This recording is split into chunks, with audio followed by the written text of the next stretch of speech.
Chittoor MP ఉన్నారు.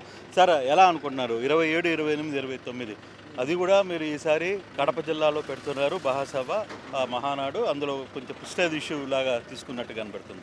మీకున్న direction ఏంటి? నమస్కారం. దీనిలో ప్రెస్టేజ్ విషయం లేదండి. రాయలసీమలో మహానాడు ఈ 40 సంవత్సరాల్లో పెట్టలేదు కాబట్టి ఫస్ట్ టైం పెడదామని అనుకున్నారు.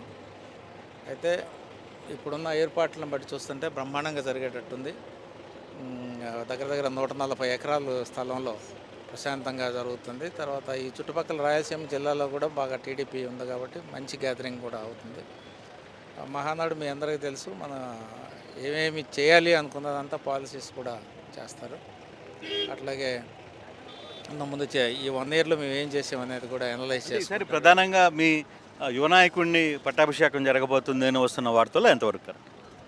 అది మనం గెస్ చేయలేము. బట్ అధిష్టానం నిర్ణయం తీసుకోవాలి. యువ నాయకుడికి మరి ఆయనకైతే తగిన ఇంపార్టెన్స్ ఇవ్వాల్సిందే.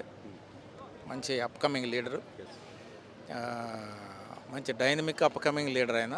సో కాబట్టి ఆయనకి ప్రముఖ స్థానం ఇవ్వాల్సింది. కానీ ఏం చేస్తారనేది మనకి అంత బయటకు తెలియదు. ఏదైనా కొంచెం ఇన్ఫర్మేషన్ ఏమన్నా ఉందా? మీకు ఏమన్నా లీక్ అయిందా? అదే లేదండి, లీకేం లేదు. బట్ మా అందరి ఉద్దేశం ఆయనకి మంచి ప్రాముఖ్యమైన పాత్ర అయితే ఇవ్వాలి. అది సో ఈ 3 రోజుల్లో మీరు పర్టికులర్గా యువతకి, కార్యకర్తలకి ఈసారి భరోసా ఇవ్వబోతున్నారు పెద్ద ఎత్తున అని వస్తున్న వార్తలు ఎంతవరకు కరెక్ట్? ఖచ్చితంగా యువతకి మంచి పాత్ర ఉంటుందండి. అభివృద్ధిలో వాళ్ళని భాగం చేయాలనేది చంద్రబాబు నాయుడు గారి ఉద్దేశం.